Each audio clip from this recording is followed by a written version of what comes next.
Yo, yo, what's up? What's up? It's me, it's your man Johnny Main. And today we have a special guest in the house with us, Frank Ammirante, out here doing it big on all sides of this rock we call planet Earth, here hanging out with the homie Nick Wilcox and me tonight. Frank from Roto Baller, Fantasy Pros, The Game Day, just to name a few, man. Thank you so much for jumping on, brother. What's up? It's a pleasure to be on the show. It's been a long time coming. I'm happy to be here. Happy to talk some football. We're getting right into the heart of draft season. It's an exciting time. Yes, sir. Yes, sir. Yes, sir. Oh, Nick's doing that Undertaker thing again. Oh man. All right, man. So we will we'll get right to it for sure. While Nick brings on the lights on his side of things, man. Tell us a little bit about yourself, man. For those that don't know you, aren't really familiar with your work, just tell us a little bit about yourself. Yeah, so I write for a number of sites, like you said, Roto Baller, Fantasy Pros, and mostly fantasy baseball, fantasy football, betting content, even some news content on Deadspin. Just a lot of freelance work online. I love to write. I love to work from home because I love to travel. You know, I like to try new foods, go to new places, and that really works well with this job. From a personality standpoint, I'm pretty easygoing, laid back guy. I'm friendly. Maybe people who just know me from online might think I could be like a hard ass or something a little bit because like sometimes I chirp and debate takes and all that. But in real life, I'm more like just chill, laid back. I just love to chirp when we're talking fantasy and stuff. I find it more fun to trash talk. But yeah, that's just really a bit about myself. Love making content, and it's been a blessing that I've been able to build this following, and I'm grateful for it for always. Yeah, man. We were talking a little bit earlier. Like I said, I think we were in the draft night out league 2 years ago at the Expo. Me, you, Nick, Colin, just kind of reflected on that league, man. That league was that was a bloodbath of a league, man. I'm typically not a quarterback guy in the third round, and I looked up and I was like, I don't got no other cards to play right now, champ. I don't got no other cards to play right now, you know. Yeah, man. So no, definitely, like I said, man, big fan of your work. Obviously, Nick and I both, man, and we're happy to have you on for sure. And obviously, you got some stuff going on tonight. You want to talk about that a little bit before we get into some of the questions? Yeah, so on the website, the NFFC, they have some great high stakes drafts with some great prizes. Tonight's the Beat Frank League, where it's a 12-team league, but it's a little bit different. The scoring is like 6-point passing touchdowns. Basically, other than best ball, this is like my first big draft, and I'm more of a managed guy anyway. I like best ball just to like scratch the itch as you get closer through the off season. But when it all comes down to it, I love like the whole act of starting and sitting your players. That's my favorite type of fantasy football. So really looking forward to that draft. I'm hyped up for that. All right, man. All right. I know they didn't beat you last year, so I don't think they'll do it again this year, bro. Last year was nice. James, by the way. Oh, yeah, I see. Yeah, talk it up, man. We'll get right into that, man. You're talking about Genty here. We'll see what we got going on in the chat here before we get to it. But, yeah, somebody's in that draft tonight, ready to have some fun. Yeah, I didn't mention we're live streaming that draft on channel Fantasy Savvy, and I'll retweet the link later. But, yeah, I packed up the schedule tonight. Just really get me into the football mode. Like your show, this show, draft. Let's go. We're ready. I love it. All right, man. You want to go ahead and rip the first one, Nick? Yeah. So, Raiders dilemma. Dealer's choice right now. Brock Bowers or Ashton Genty right now. Who are you taking and why? So, to start it off, I love both of them. I'm totally cool taking both, going first round at Genty and then second round Bowers. I may even do that in the draft later. I'm just really optimistic about the Raiders with Clint Kubiak calling plays. I know if Kirk Cousins starts, at least Cousins has experience with Kubiak. They work together with the Vikings. And then if Mendoza exceeds expectations earlier than expected, maybe he's just a stud. He's the first overall pick for a reason. So I think the Raiders are their arrow is pointing upward. If I have to pick between one of the two, Genty or Bowers, I have to go. It's like I'm going to take Bowers over Genty at ADP because Genty first round, and I'll take him. But in terms of at cost, I would say Bowers, just because that's my favorite pick. He's my favorite pick in all of fantasy football this year. I think it just really sets up nicely for him to have a monster year. Bowers, Kubiak is a good play caller. He's going to put Bowers in position to succeed. You look at that Raiders receiver room.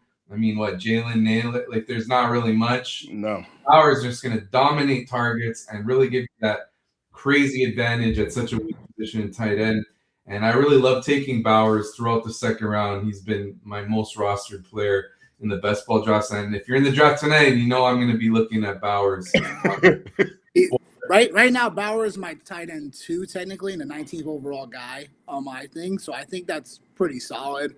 I think the only thing – all right, so I guess my additional question for you is, why so bullish on taking a tight end in the second round like Bowers versus like the roster construction that someone else can really make out for the rest of their rosters?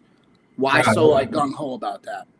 Yeah, so that's a good question. Well, one is I just think Bowers is going to explode. Like, I think he's going to have a massive season. But B, if I like some of the third round running backs like Breece Hall or Javonte Williams, and pretty cool with Kyron Williams too, because I think totally Kyron will be there. Matthew Stafford had an outlier touchdown rate of over 7%, and you got to think some of those touchdowns will turn into running touchdowns as it regresses to the mean a little bit. So that means Kyron could have more touchdowns than he did last year.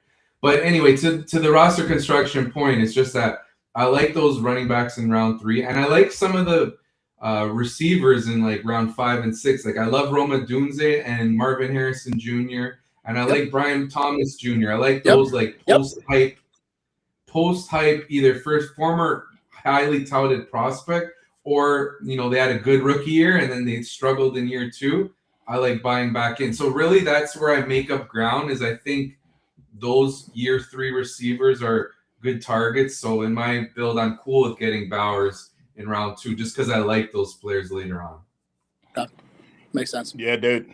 Obviously knowing like we're going to talk a little bit about Bowers and Genty, just doing a little bit of research, I guess, if you will.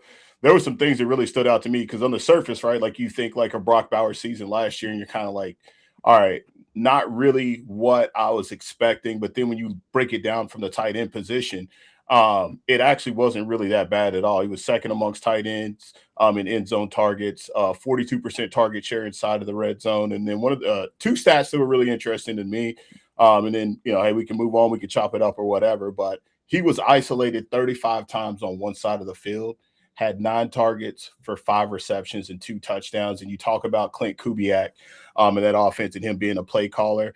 Obviously you got to get the ball to Brock Bowers. You have to. And like you mentioned, the quarterback position for them, it could be Kirk Cousins. It could be Mendoza. But the other thing too is the 61% playing time was 19th among tight ends last year and 66% route participation. So you got to think those numbers, to your point, Frank, will definitely move up. And if they move up, right, in the performance that Brock Bowers gave us last year, you got to think like he's gonna move off of that, and it's gonna be even better. I even tried out last night a little Brock Bowers in the second round for a best ball, and I actually didn't hate my team, man. So I think I'm coming around to that concept for sure, man. So all right, let's see what else we got in the chat here. Joe Carl, what up, man? What up? All right, you talked a little bit about getting back to some players that kind of let us down. Brian Thomas Jr. definitely let me down last year, for sure. Yeah, I haven't had the fortune of having Marvin Harrison Jr. yet on your roster. I was able to pick up Michael Wilson last year off of waivers to help. So tell us, man, like in this situation here, Marvin Harrison Jr. and Michael Wilson, I think you already kind of tipped your cap a little bit, but tell us who and tell us why. So I like Marvin Harrison Jr. because I know he's heading into year 3, and Harrison was disappointing in his first 2 seasons, but we have to, take a step back and realize, just remember how highly touted Harrison was coming out of the draft. He was viewed as a really clean, one of the safest prospects in recent memory at the wide receiver position. And yes, Harrison has disappointed us, but the fact is he's still only 24 years old. We can't just give up on that idea that he could be a star still. He's not old. And there have been some, external factors that have affected him. A, 1, he got injured last year. 2, like I don't think the scheme was that great or the fit with Kyler Murray. Like Drew Petzing, I remember in the rookie year, Marvin Harrison was always on the outside running these deep routes. Like I don't think Harrison was put in the best spot to succeed in terms of his skill set. So now, the Cardinals have a new head coach. Mike LaFleur comes over from the Rams staff, comes over from the Sean McVay coaching tree. I think LaFleur is going to put Harrison in a position to succeed. And I think he's really, got that chip on his shoulder to show that he can play. And now I know Michael Wilson tore it up down the stretch last year, but it was a spot where like the Cardinals were out of it. Jacoby Brissett was just chucking it every down. They had no running game. They kind of didn't really. They played like backyard football. It's not like sustainable. They didn't win games. So, and then when Harrison came back, he was the one getting more targets for those 2 games, if you remember, before getting injured again. So I don't want to take too much away from Wilson. I just feel like he could be one of those players that just pops out of nowhere and then goes back to what they used to be, sort of like Juwan Jennings to some extent. So I'd rather just put my chips on Marvin Harrison, who was a top prospect coming out of the draft. He's still only 24 years old. Coaching change. I think this is his year he breaks out. Hey, remember before it used to be year 3, we'd be like, okay, now's their year to break out. I know we got spoiled with all these stud receivers popping off immediately, but hey, sometimes players take some time. I think that could be the case with Harrison.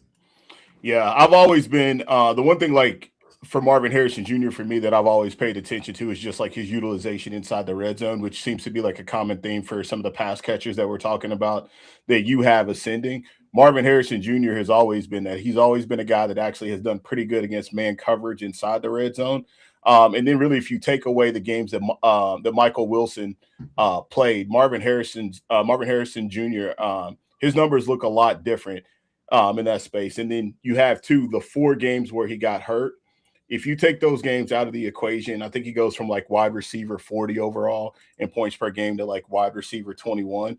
So like that's obviously like that's wide receiver 2 territory, which if we go back to, his rookie season, I guess you could say that's where he was kind of being drafted at as a wide receiver 2, being an early 2nd round pick. And last year we thought we were getting a discount on him in round 3 or 4. So I'm hoping everybody is ready to quit on MHJ because I haven't had the chance to roster him yet, and I'm kind of excited for that opportunity to do that. So let's see here. When all 3 were on the field, Wilson got the shit to stick. No, you're not wrong, man. At times he did, but other times he was still, being able to be a target hog still. So I wouldn't put it past Michael Wilson to at least, be as somewhat productive. But I do think with MSJ, we're already getting a decent discount here. We're already talking about people like writing them off as a wide receiver 3-4 now. It's like we got a steep discount here. He's going in a range where, again, like we talk about the Rome Odunze, we talk about the Brian Thomas Jr.'s. Like if Marvin Harrison Jr. is going a little bit even after those guys, we're talking about what are we really risking at the end of the day? Like he was at least like top of the 3rd. You know what I'm saying? We're talking about maybe end seconds. We're talking about an extreme here. Now we're talking about 5. Is he worth the risk? Of course he is. Because again, like it's Arizona, it's Brissett. If Brissett can give us anything like he was doing down the stretch last season, we're already talking about a guy that we're already stealing away from people in drafts, and we're already talking about a guy that could potentially be our solid wide receiver 2 week in and week out. Yeah, 15 red zone targets was 2nd in the NFL, even considering the amount of time that he missed. So that's a great pull. He could be a red zone beast. Like what do you get? Even in his rookie year, I think he got 8 touchdowns. And he's got like that prototype. He's that big-bodied receiver that he could just dominate in the red zone. Would it shock you if he had 11 touchdowns this year? I don't think I'd be shocked. No, man, nope. Not at all. All right. All right. So this one here, man, this is for all my peeps here that might be watching. Hopefully you are. If you're not, get your life together. Subscribe to the show. Follow us. Yeah. Get your life together and subscribe to the show. Don't be an egg-sucking dog. Impact of AJ Brown on the Patriots run game. Like I've been like hot and bothered by this topic like all off season. I've given my take on it numerous times. and I want to hear your take on it because I do believe and I do feel very strongly that A.J. Brown is going to have an impact on the Patriots run game. Obviously, defenses have to respect him on the outside now, on top of Romeo Doubs as well. So now we have this situation, and I like to dub it Dre versus Trey. So Dre versus Trey. What do you got as far as the Patriots running back situation goes? Yeah, so I agree with you. They should be more efficient running the ball just because it's just like you said, a better offense. Brown and Doubs upgrade at receiver. Picking between Ramondre Stevenson, Travion Henderson. So I see the sides for each because Stevenson goes later. Like if you wait on your RB2 and you really stacked up your receivers, got a high-end QB, and you want that like projectable volume of a player who's likely, worst case, he's going to still be involved, Stevenson. I get the appeal with him there, but then I also get the appeal with Travion Henderson because when he had his time to shine last year, when he had more carries and Stevenson was hurt, he had some really big spike weeks, Henderson did. He's explosive. So if I have to pick one between the two, I would rather swing for the fence on Henderson just because, it's a year 2 running back. He was a relatively touted prospect coming out of the draft, and we saw the spike week potential he can bring to the table. So I'm willing to roll the dice on Henderson a little more than if I have to prefer between the two, but I see the sides for either or. Okay. Question. All right. I would say, so I guess rinse and repeat from last year, right? Where it was Henderson was probably going like late 5th round, early summer, and then his price steamed up to the point it was like end of the 3rd. Where is a comfortable spot for you for Henderson to take? And overall, with that information, like where do you say the buck stops here? Where I'm like, okay, if this price tag gets more up here, I'm not doing it no matter the circumstance. I think the 5th round for Henderson is good. Like to your point of where he was before that steam, like that's where I think it's good. Just because at least you feel a little more comfortable because there's still risk that Henderson just is, a change of pace and like variable like Stevenson, and then we have to deal with a lot of volatility. So if he gets to the 4th round, I'm not going to really be looking at Henderson because you could still get like, let me think here. Like sometimes, like you could get Colston Loveland in the 4th round if I missed out on Bowers, let's say. I'd rather do that and then try to get like Bashul Tuden later in the 5th if Henderson goes up to the 4th. You know what I mean? It just feels like too much risk a little bit to take Henderson anywhere higher than where he currently goes. Yeah, there's definitely some good names out there in the 4th. Ladd McConkey, Jalen Waddle, a couple of guys like that right there in the 4th. And to your point, like I would much, much rather have one of those two guys than Travion Henderson. Although I am a fan. Big time of him. I remember watching him at Ohio State his freshman year, and I was like, yeah, this dude's a baller right here. Like it's definitely going to be something. So, all right, Nick, you got the next one, man? I do. So, next question we got for you is Jayden Daniels, right? I think there's a good amount of people that are talking about Jayden Daniels. And my question is your thoughts on Jayden Daniels reaching like a ceiling like himself again. I know last year he dealt with several injuries that kept him out for a good chunk of the year. But where do you see him coming into the upcoming year? Right now, I have Jayden Daniels as my QB7. Obviously, there's room for growth there, but I do think with him, like, there's obviously a bit more risk baked in because just of his frame. It's like questions about his frame, not exactly more about performance, but it's more about just his frame. Can he handle it? Year 2 was not like the best, like, of how he showcased that. So my overall thought on it with Jayden Daniels is like, I'm not going to get too ahead of the market just yet. I do like him for his potential ceiling. But what are your thoughts on him overall? And are people crazy to kind of draft him ahead of potentially Joe Burrow just because of his overall potential upside? Oh, hey, wait, before you say anything, Frank, Frank is like a diehard Commanders fan. So this is why there's a couple of Commander. There's a couple. We gotta let the rest of the world know. There's a couple more. This is why. Yeah. I love it, man. Yeah, good intro there. You have to say that for sure.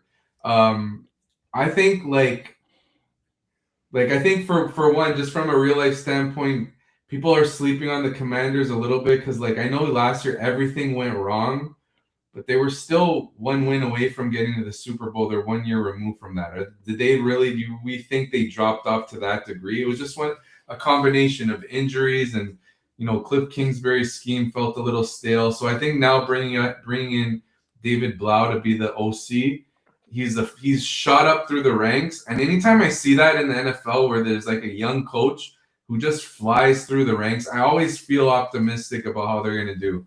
So I'm going to just go that route in terms of fantasy takes because, like, I think he'll be a good play caller and put Jaden Daniels in good spots to succeed. He talked about wanting to put him under center more, get to use his show his passing skills, but not like that It feels like Kingsbury's offense starts off hot and then it gets stale, and then that feels like what happened last year. I think year 2 always, man. Year 2 with Cliff Kingsbury. Year 1 is always great, man. You're like playoffs and all this stuff, and you're like, all right, and then year 2, you're like the bottom just falls out, man, for sure. Yeah, and obviously Daniels' is rushing upside is huge. There's injury risk for sure, but in managed leagues, at least one thing we could say is that even if like Daniels gets hurt and you feel a little bad that you use that like fifth rounder or fourth rounder on him, the waiver wire is often quite flush with talent and your traditional fantasy football leagues for quarterbacks. So like sometimes they don't want to roster their backup if they have buys. So you can kind of address that and if Daniels gets injured. So I'm willing to swing for the fences just because his rushing upside, and he'll have to carry the Commanders' offense, because like their receiving core is definitely unproven outside of McLaurin. I did come in the offseason thinking they'd get Brandon Ayuk, but I've pivoted on that. That's not happening. You mean Antonio Brown Jr.? Yeah. No, I've lost hope for that. So maybe they sign Diggs when he goes along with McLaurin, and maybe Antonio Williams can be something. I've been taking him in best ball. But really, to sum it up with Daniels, year 3 QB with electric rushing ability, showed his passing skills, and I think with a new OC, he'll bounce back nicely. Yeah. Would you be cool if they brought back Debo? Oh, that's a good one. I didn't even consider it. Yeah, I'd be cool with that. I don't know why. That does make some sense. They should add one of them, like Devo or Diggs. Yeah, for sure. Sure. Have you watched a sidebar? Have you watched Quarterback yet? Oh, I gotta watch that. I haven't seen it yet. Okay, yeah. I liked it. I thought it was definitely pretty cool for sure. I was a big Cam Ward fan anyway going into last year. For sure. I felt like he had the ability to kind of pop and be like, QB 15, QB 16 type of deal. Obviously, I was kind of big on the Titans offense last year. It didn't pan out. And then Joe Flacco, it's kind of cool just to see him. Like, he's just a normal dude, even though he's played for the wrong team, in my opinion, for, half of his career, or the wrong teams. And then JD5, like it was pretty cool to kind of see his backstory, and Baker Mayfield, future Pittsburgh Steelers quarterback.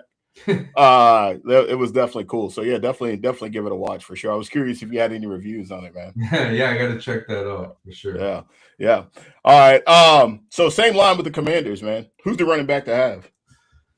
Okay, so this is a good question because Bill Ja'Cory Cross-Rookie married. I think like he could be a decent runner. Like he had some moments last year where he looked pretty decent. But if I'm going into fantasy this year, the one I'm drafting him often, it's Rachaad White. Right. And it really comes down to this.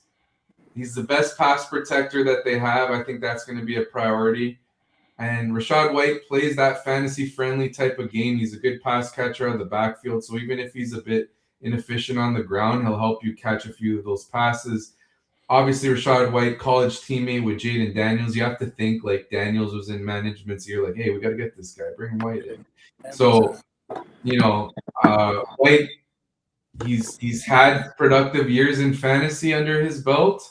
And I think Rachaad White could be like this year's Javonte Williams, that veteran running back who has lost his shine. Yep.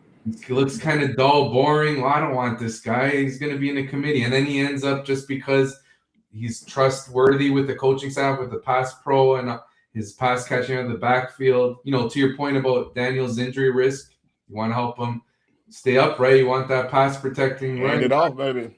I really like taking White. I think he's I think he's a great value in drafts. I think White is the one you want in this backfield. Dig that. Dig that. The one we missed out on is like one of the things like I talked about earlier before you got on is like, and I'll say it again, man, like I love your stances on players. I love your stances on, you know, situations, good, bad, indifferent, random thoughts. Like you tweeted out a couple nights ago. You're like, what if Tua was actually fantasy relevant? And like as fantasy managers, like, what if he's this year's Jacoby Brissett? That's what it was. Yeah. Takes the job and just is like, like it's, and like I think like as fantasy managers, right? Like we all have like these like random thoughts at like 2:30 on a Tuesday afternoon. Like, you know, when we're sitting at our desk or like, you know, whatever, just like, oh, like, well, what if this is like a lot of my tweets? That's what I love about it. That's what I love about it. It was like you always say like what everybody is thinking, and you're like, oh, all right, like, yeah, like what if it is? So Michelle Tootin, he's a guy that like went to Scott Fishbowl last weekend in Boston. It was great, had a great time. Ryan Heath from Fantasy Points was there. He actually, he took him. We were just kind of chopping it up on some things, and you know, I was like, he's a really interesting player to me because I pay attention to a player that is that's all over the draft board, right? Like people have like so many different takes on Tootin. Like you see one you see one tweet, and one tweet is like, why would you want this guy? Because like, hey, like his, you know, yards per contact was this right here. Then you see another tweet that says, you know, you'd want this guy because of the pass catching ability. For me, I look at it and I go, all right, well, here's this guy in Liam Cohen's offense in year 2, and Travis Etienne just, you know, abandoned all of these yardage, and Travis Etienne also could do some things in the passing game as well. And then the last thing for me with Tootin is like his explosiveness. Like we all know, like just in the NFL, we can't say speed kills because we've seen a lot of fast guys that couldn't do nothing with it. John Ross, you know, but Tootin in this offense, and I'm super high on the Jacksonville Jaguars this year. Give me, yeah, baby, yeah. Any chance I get to take a dig at the Cincinnati Bengals, baby, I'm taking it. Yeah, give us your take on Tootin and where you're at with him. Yeah, I'm in on Tootin. You know, a lot of respected minds, like you mentioned, Ryan Heath and fantasy community, love Tootin coming out of the draft. You know, they love the metrics, and you know, he showed flashes. Tootin did as a rookie, he just had his fumbling issues, and you know, often we see rookie running backs, you know, disappoint a little bit, and like the veteran gets more of the touches, and then in year 2 is when they start to take off. I think we could see that with Tootin. I mean, it's like I tweeted this the other day. So many of the fantasy community love Tootin. Now Etienne's gone. What? Now you don't want him? Like now it's clear. Exactly. Like I know they brought in Chris Rodriguez, and like Rodriguez was with Liam Cohen, where in Kentucky, or whatever college, Kentucky, whatever it was. But like we're talking about Chris Rodriguez, Matt. Chris Rodriguez, like. The first 3 years of his career, he did nothing. Like you're talking about Chris Rodriguez. That's all. Say it again with your chest. It could, like you said, it could be a great offense. This Jaguars offense. We saw Liam Cohen with Bucky Irving. What Bucky did, I think Tootin has a lot of upside. Yeah, there's risk because Tootin's unproven, but it's that kind of swing for the fence I'm willing to take because I think Tootin's similar to Travion Henderson in that there's that boomer bust feel to taking him. But at least, you know, Tootin has to deal with Chris Rodriguez. Henderson's dealing with Ramondre. So there's more competition for Henderson, less for Tootin. Better, well, Jags are going to be a good offense, I think. I like the pick. And he could go like 5th round sometimes, Tootin. So I'm in. Dig that. Yeah, I think we're all in agreement on Tootin because I think it's just something where we like the Jacksonville offense. We talked about their weapons already. We talked about Trevor Lawrence and already somewhat being underrated already, just based on what he did previously. So I think just slotting Tootin in like right now as your back end like RB2s in that range, like late 4th, early 5th right now for Tootin, like makes a ton of sense to take a stab at that because again, there's the running backs obviously we know are getting pushed up the boards. So it just makes sense to at least take a stab at that potential upside. A guy that could potentially take all 3 downs away. Like, we're talking about Chris Rodriguez. We're not talking about anything crazy. We're talking about Quentin Allen. Like, come on. Let's be real about this here. You know, I think Tootin could have a 3-down role, just very similar to Travis Etienne, and we're talking about paying an RB24 price, maybe maybe late fourth, early fifth round. So I think we're all in agreement on that. I think Tuin's worth taking a stab at that, especially if you're like doing a hero RB build and then Tuin just happens to still be there in your type of builds. Makes a ton of sense as your RB2 overall. Yeah, and when we last saw Tudor in that game against the Bills in the playoffs, he was running all over the Bills in that first quarter. I think then he fumbled and then just got benched.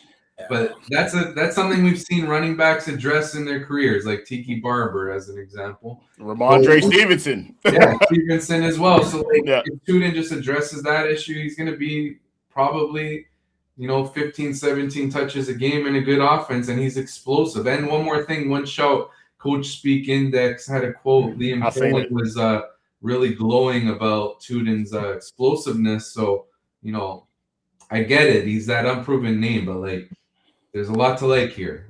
A lot of unproven names in past fantasy history, man, have ended up being very, very relevant, very, very big time players. No, I'll give you another one, man. You already know where I'm going, baby. You know my game. Shout out UT Arian Foster, baby. Let's go. You know what I mean? Let's go. Sweet. Yeah, but he wasn't touted as that. He wasn't touted as that. And then all of a sudden, the next thing you know, this man's getting carries. And the next thing you know, hey, he's going the 101 in fantasy drafts, man. Arian Foster King, man. You know what I mean? So yeah. We know, also too, man, you're really big in the prop world too, man. You also do a lot of prop stuff as well. We got a few questions for you on that. So the first question, I got for you is, what is the one future bet that you were smashing every single time that you see it? So one thing I want to say is with these futures, I like to take long shot ones just because, obviously they get resolved at the end of the season. So I want a better, ROI on them. I'm not going to put a lot. I say 1 unit is my standard. You put 0.25 or something, because obviously they're more long shots, but that disclaimer in there. I mean, if there's a few we could think of, but I think, we talked about Jaden Daniels earlier on the show. And what about, I was looking at the MVP award. This leads to one of your questions. I don't know why my DraftKings app isn't loading, but Jaden Daniels, I believe, is 20-1 to win MVP. And if you really tell yourself the angle, everyone says his supporting cast isn't great outside McLaurin, and that's true. Can you imagine if the Commanders bounce back to what they were 2 years ago and Daniels is playing like he did as a rookie? He'd be in play to win the award because he'd be carrying that team like he was as a rookie. And I feel Daniels in his rookie year didn't really get attention or consideration to win MVP because they just are he's a rookie. They don't want to give it to the rookie, the MVP award. I don't think it's ever happened. So I'm looking for a quarterback, obviously, to win MVP, one that would have to carry the team. Josh Allen's already won it. Joe Burrow's an option, but his odds are a lot shorter. Justin Herbert's an option because, with McDaniel, Lamar's always in there, but he's near the top. So I want someone with long shot odds. Jordan Love is plus 1,800. I think Daniels is a better value than that because I like Jordan Love. And I think he's got untapped upside, but I think Daniels would have to really carry the Commanders' offense. So if they could bounce back, I think Daniels would be in play. Okay. All right. So that's your future bet that you're smashing. Okay. What you guys? Were you gonna say something?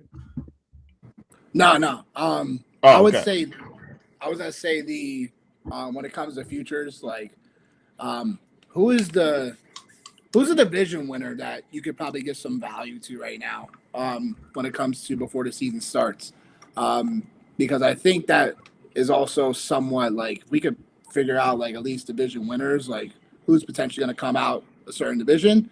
Then the rest of the puzzle becomes a little bit more easier. For instance, that AFC South is something that just ringing up you're getting plus money on whoever you take.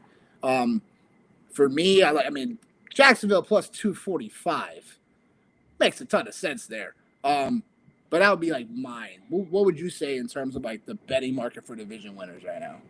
Okay, so looking at it now, I got it here. I think the Broncos are a bit undervalued at plus 225.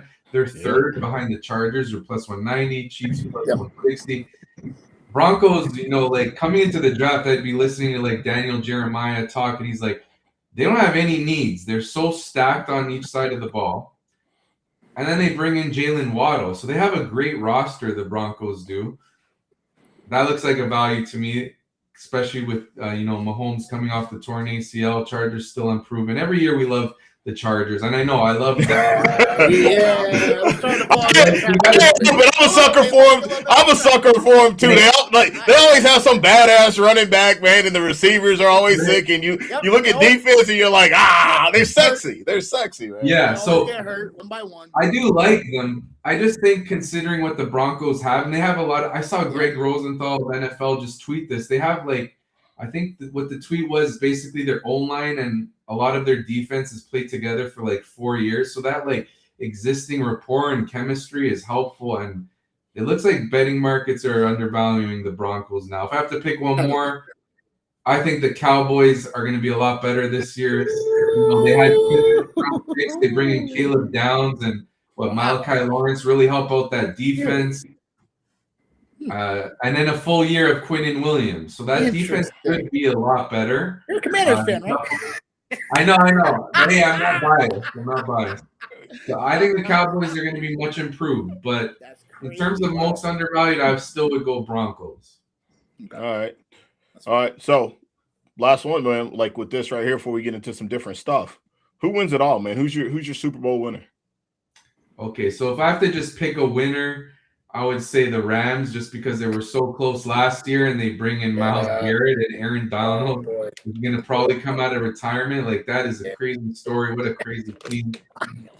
But if I want to pick in a bet who's going to win the Super, I don't want to take the top favorites. Rams are plus 500, which is way more than second place Bills plus 1,000. So the Rams are very heavily favored right now. Broncos are a good bet because, like I said, they're undervalued. If I have to pick another one, Texans. That defense is crazy. Yep. What if CJ Stroud, he came into OTAs in super good shape. He probably hears all the criticism, all the noise. He feels he let his team down, all those picks against the Packers. He did. But he's probably doing it I gotta wake up. I gotta lock in. And he did it once as a rookie. He was great. He could do it again. What if he's effective again? A full year with. Remember, Jaden Higgins and Jalen Noel at the beginning of last year, they were playing they weren't playing them much. Now they're integrated in the offense. Tate Dell is back. They brought in David Montgomery. They improved the O-line a bit. I think the Texans' offense will improve, and I think C.J. Stroud with a chip on his shoulder could have a much better season. And they look like a scary team if that happens, because that defense is monstrous. Yeah, I'm even gonna go backwards because I forgot to even highlight this when we were talking about the Brock Bowers, Ashton Genty thing. Actually, that was actually one of Ashton Genty's best games was actually against the Texans. Crazy.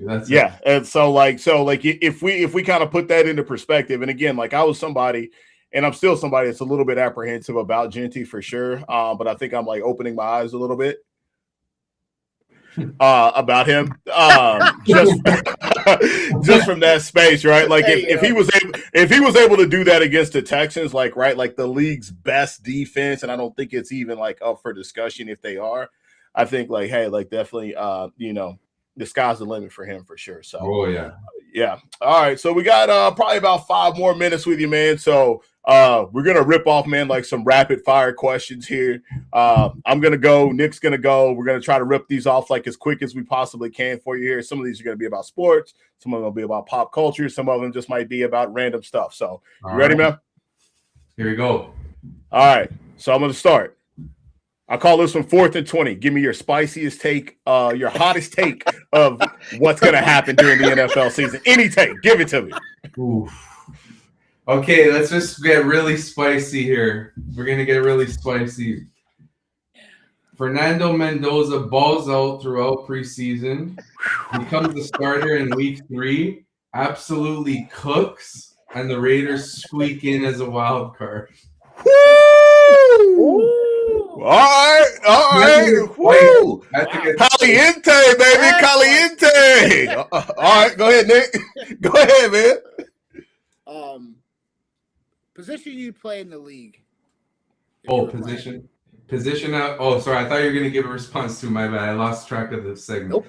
The It's okay. position I would play in the league, I think maybe receiver because I'm kind of lanky with long arms, so maybe I could be, get that red zone threat. Okay. Who would you call a fantasy sellout going into this season? So what do you mean exactly by sellout? A fantasy sellout, somebody that we think is going to be good and it's not going to happen. Like who's the one player that basically no go for you? Well, I think I know he's going to say. DJ Moore, just because people are hyped to see. People are hyped to see DJ Moore as Josh Allen's new receiver one. I think this is Amari Cooper 2.0 when Cooper was traded to the Bills. I think DJ Moore is really on the decline. And, I don't think he's worth the pick where he goes 5th round. Coming into last year, Moore was quickly surpassed by Rome Odunze. And remember, Odunze didn't do much as a rookie. It's not like he was this proven guy. So and Ben Johnson was using him more as a supporting piece, not as the alpha dog. I don't think Moore is that anymore. And I tweeted this earlier the offseason. I think the basics of the tweet was the last 5 years, DJ Moore has only finished better than receiver 27 in points per game once. So it's not like he's been consistently producing more. So I think, and the Bills offense, I know this rapid fire went too long, but they like to spread it around. They like to run the ball. I think that'll continue to be the case. All right. Go ahead, Nick. Fantasy MVP. Fantasy MVP, I'm going to go Brock Bowers because I think he is going to maybe have a record-setting season for the tight end position. I think Bowers will do better than McBride did last year, which was a crazy year. And I think the Raiders are going to have a much improved offense. Brock Bowers. All right. You mentioned traveling early on. What was your favorite place that you ever traveled to? That's a great question, and no recency bias here. It was the latest trip was Japan. I loved it there. The food was amazing. You go on the train, it's so clean and so organized, and it's I loved it. It was just awesome. And I love their food as it is, but even if you're in Tokyo, they have great other foods too. It's a great food city. I love Japan. Obviously, I can't be biased. I'm Italian. I can't say Italy. I love Italy, but I'm being honest. Japan's my favorite place I've been to. All right. Go ahead, Dick. Favorite reality show? Favorite reality show. I'm not really a big reality show guy. I'm trying to think which one when I was way younger, I did like The Apprentice when it was on. And, sometimes Love Island is entertaining. I watched it here and there. I'm not a huge reality show guy. Jersey Shore I watched. It's so stupid. When everyone was into that, I watched it. Oh, man. All right. So one for me. Your favorite TV series? Oh, that's a good one. I've liked Game of Thrones, but I didn't like the end of it. They butchered it at the end. My favorite pick would have to be The Sopranos because I love The Wire too. I would say Breaking Bad, but I feel like The Sopranos is more easily rewatchable because they have all these funny moments in it. It makes you so many things make you laugh in that show. And I relate a little bit to it. Obviously, I'm not saying I know that stuff, but they do things eating you see all the Italian food and they have similarities the way they act with people I've grown up around. So The Sopranos. I was giving you my Polly Walnuts right there. Is what I was doing. Listen, Tone. Oh man. Well, man. Obviously, we obviously want to be super respectful of your time, man. For sure. I know you got the Beat Frank tonight. If you want to give one more plug for that, man, before you hop off of here, that'd be super dope. But before you do that, much appreciation to you, man. Much thanks, man. Again, big fan of your work, for sure. So yeah, man, go ahead and make one more plug, man, and go ahead and bounce on us, man. Yeah, so you could find all my work across several sites on Twitter that's listed in my bio, like Action Network, Rotoballer, Fantasy Pro, so on. I like to keep my plate full.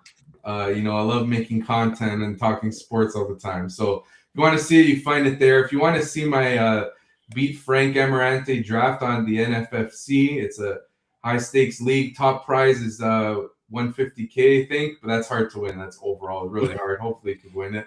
I won the 12-team league that I did of this last year. Hopefully, I do it again.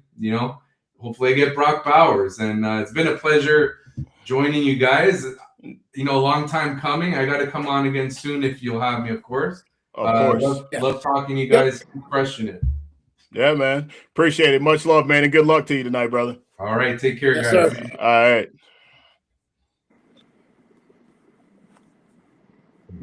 All right, man. So last weekend we had Scott Fish Bowl down in Boston. So that was definitely a good time for sure. If you want to, man, you could just go ahead and bounce. Me and Nick, we're gonna go. Oh, go ahead you keep going. going. Yeah, we're gonna keep going. Yeah. I was being respectful enough. I appreciate it, bro. Yeah, you say if you want to, man. You can say if you want to. All right, later, boys. All right, bro. Right. Yeah, so we had Scott Fish Bowl down in Boston last week. So definitely a good time. Obviously, Nick's got the expo coming up this week where he'll be in the Fans Classic, which I just started the Fans Qualifier. Let's go. Yeah, man, may your team be not as injury prone as mine and stay away from Caleb Johnson for sure. I know, right? Yeah. Damn. Yeah. Talk about us getting burned on that one. Ooh, man, between really like the worst thing that happened in that one was Omarion Hampton getting hurt and Caleb. 14-team league, just for context, so you guys know what's going on with it. 14-team league. Some of the sharpest cats you can imagine in this league as well. So that also doesn't help when you're going to get some of the sharpest minds out there for sure. But Scott Fish Bowl, man, I'll bring up my team here. We talked about a little bit. Yeah, you gotta tell the people what you're cooking with. Yeah, man. Yeah, it was fun, dude. It was definitely a good time for sure. Had a great time. Had a great time there. I'm trying to figure out how I can move this board down. I always hate this whenever I'm trying to time. In the meantime, guys, look, Fantasy Football Expo coming this weekend. If you ain't there, bro, you must be definitely tripping. Johnny. I'm tripping. I'm gonna miss Johnny there because it's not gonna feel like the same without you there, by the way. Yeah. So, but me and the rest of my fantasy football home people, I'm saying, gonna be there, so we got surprise galore upcoming. So the fantasy football, footballers gonna be there, that's gonna be crazy. We got Joe Pacello from formerly of Fantasy Pros is gonna be there. It's gonna be a wild time. So definitely gonna be bringing some juice and sauce back for me. So that definitely being said, we about to be locked in for the fantasy football season if we ain't already. But as Johnny was saying, look, we got the board here. Johnny's team is 101 all the way on the left. So Johnny, man, kudos to you, bro. You drafted a smacking team. You was not leaving any crumbs for nobody on the board. Yeah, so take us through your process, brother. Yeah, Jamar Chase or Puka, like I said, that was my intention the entire. Yeah, that was my intention the entire time, and as you can see, my master plan almost came to fruition. But then E-Rock here had to go and ruin it and take Joe Burrow. So I got really excited here, coming back at 2-8. When I see Matt Stafford go off the board, I was like, oh my God. I was like, everything could actually come into place. And then my guy, Ben Grant, let's show some love for him, who actually rode down with him to the Scott Fish Bowl, one of my buddies here in Maine. And I knew that he was going to take Omarion Hampton. I knew it. I knew he was going to. He had sent me a picture earlier in the week of a card of Omarion Hampton that he was going to get graded. and I was like, yeah, Omarion Damn. Hampton ain't making it back All to right. me. But I was optimistic about Joe Burrow, so obviously that didn't happen. So when that didn't happen, I was like, all right, Colston Loveland is definitely he's in play for me for sure. I think everybody knows my affinity with Caleb Williams and the Chicago Bears. So Colston Loveland did that, and then my actual plan was hopefully to do like a complete Cincinnati Bengals onslaught, take Chase, take Burrow, take Chase Brown, Jamar Chase, and Joe Burrow. Ooh, looks like we just got a pick. Jalen McMillan. That kind of sucks. Nice. I was hoping for him. We got it live. I was hoping for him to come back to me with Baker. Yeah. But because I think like he's somebody that's definitely a forgotten piece for sure. But so Chase Brown, and then obviously coming back, I was really I was thinking about Ladd McConkey. He was somebody that like I was thinking about. Obviously the receivers here, like you see at this point going this way, you had McMillan, Waddle, Rice, Garrett Wilson, Luther Burden, Ladd McConkey. I was really hoping Mahomes would slide back to me because I was like, oh well, that would be cool if I can. And that didn't happen. And then the guy that took Bo Nix was also the same guy that took Joe Burrow. So I said, you know what? You're not walking out of here with Bo Nix and Jalen Waddle, champ. So like that ain't happening. Right. So took Jalen Waddle, Rashee Rice. So at this point, I feel pretty good because I have my first 5 picks: Rashee Rice, number one option in Kansas City; Jalen Waddle, obviously big play potential based off the Scott Fishbowl format; Chase Brown, one of the best pass catching backs in the NFL; Colston Loveland could very easily be the tight end one this season in the NFL. We all know what Jamar Chase is. And so ironically enough, we spent a lot of time last week on our show with Jim Coventry talking about Kyler Murray, and then we ended up talking about Baker Mayfield as well.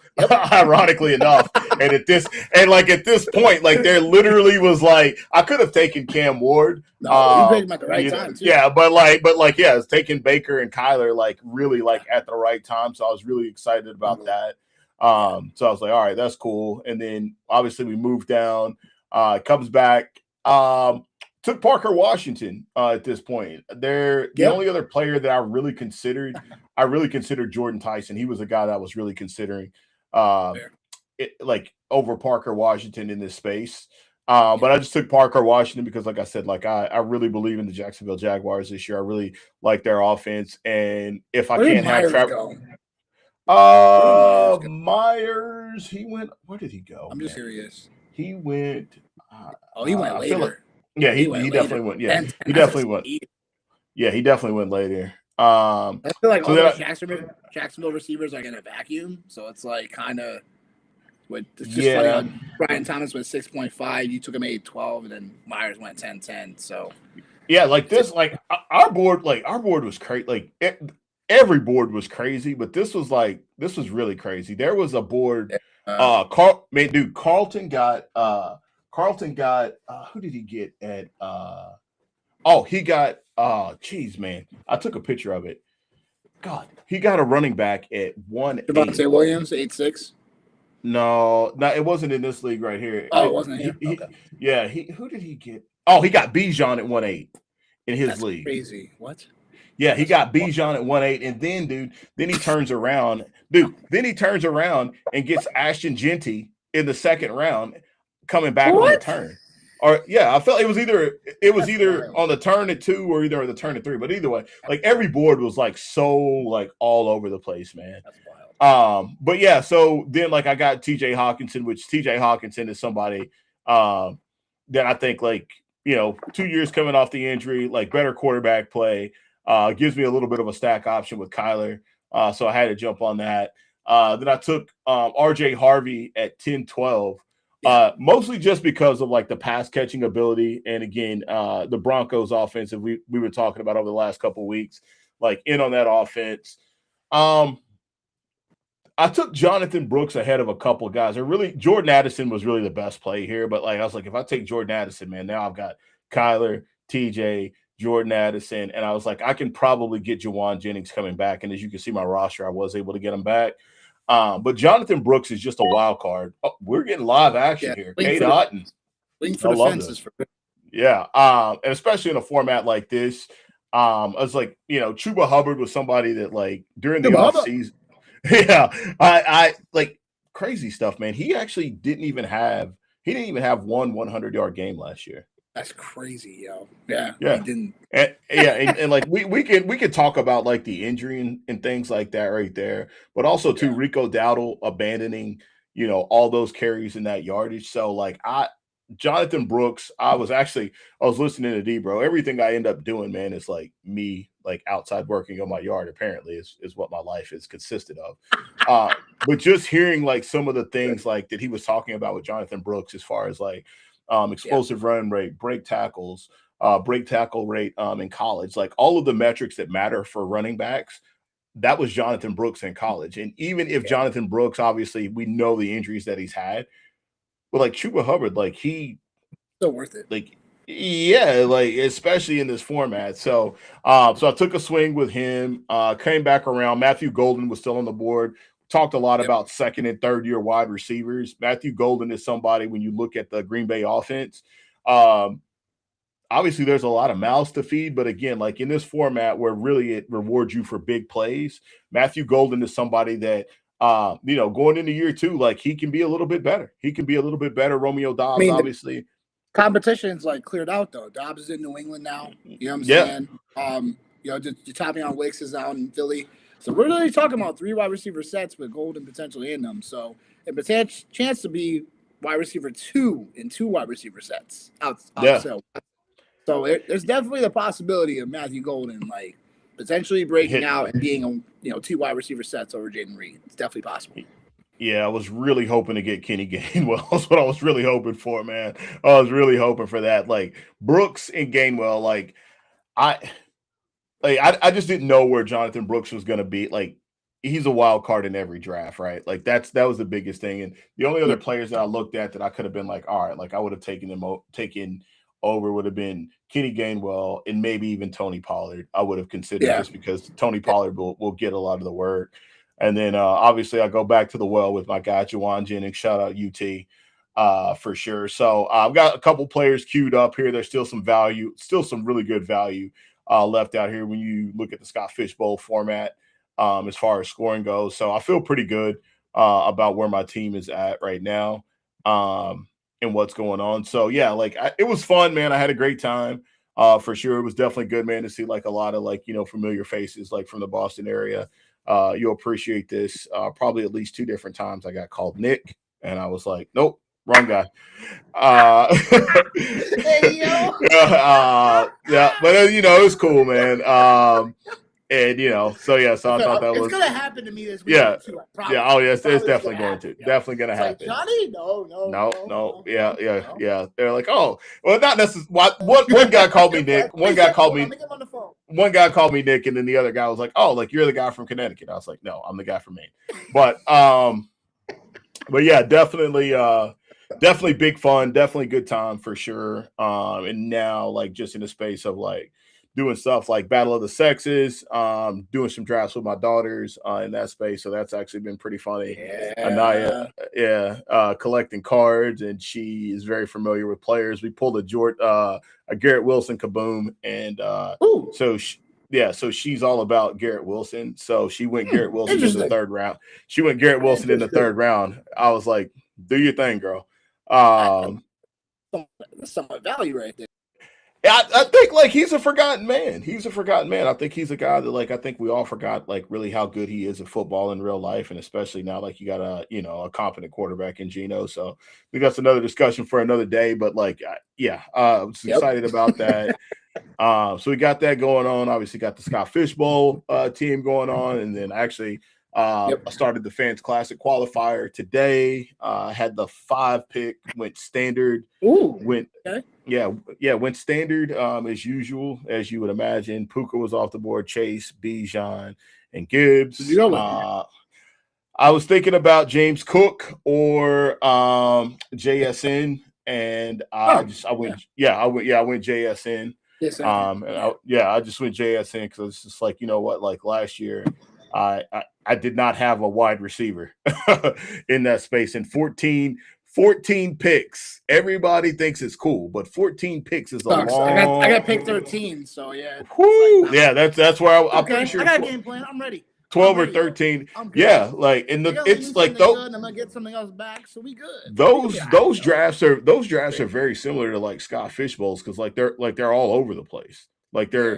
they're all over the place, but like those extra 2 roster spots, man, like Sorry, like we it's picking a 13. So I mean, yo, I already got the game plan in the head. You know what I'm saying? I already know what's about to happen. I'm about to crush at the back of the draft, and I'm about to take advantage of all the value, and we're gonna be great. You know what I'm saying? Like I'm gonna put on for us, bro. I'm telling you, I'm gonna put on oh for us. listen. Get this shit home. We good, yo. Listen, We nothing good. but good vibes, man. Nothing but good vibes Good for you juices, for bro. sure. Going out that way, man, for sure.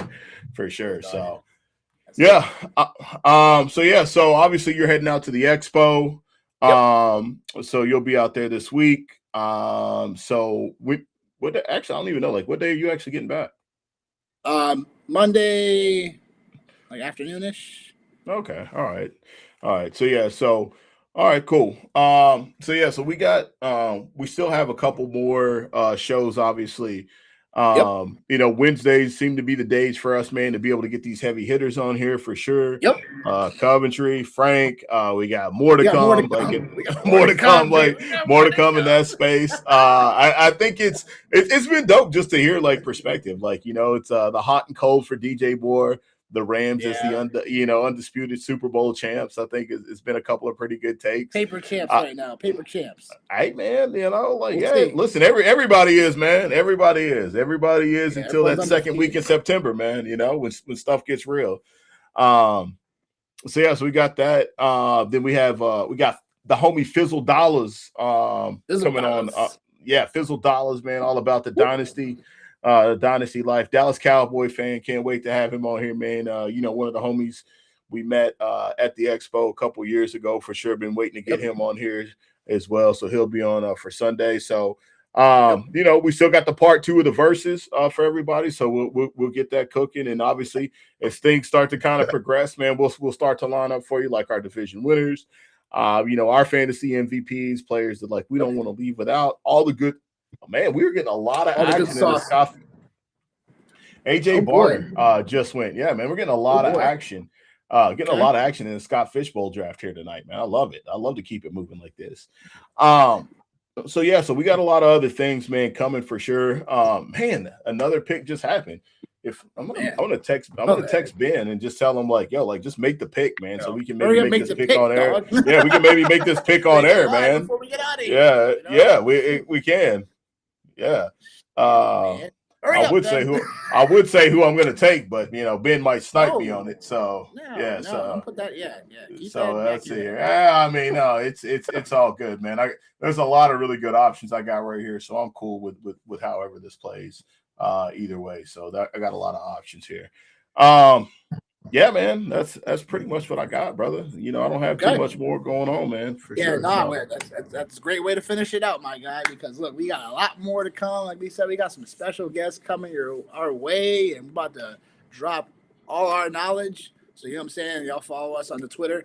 You know what I'm saying? Y'all, we everywhere. You know what I'm saying? Johnny and I are putting you guys on the map. You know what I'm saying? So we out here. We're gonna have more people on for sure, and we're gonna break it down like we always do. The DDF Show LLC on X. Make sure you follow us on YouTube as well. Make sure you guys are following us on overall TikToks as well. I got more time. I'm a little behind, but it's all good. About to catch up. But we about to get out of here, yo. So for Dottie, for myself, we out here. We'll see you in the next show. Peace.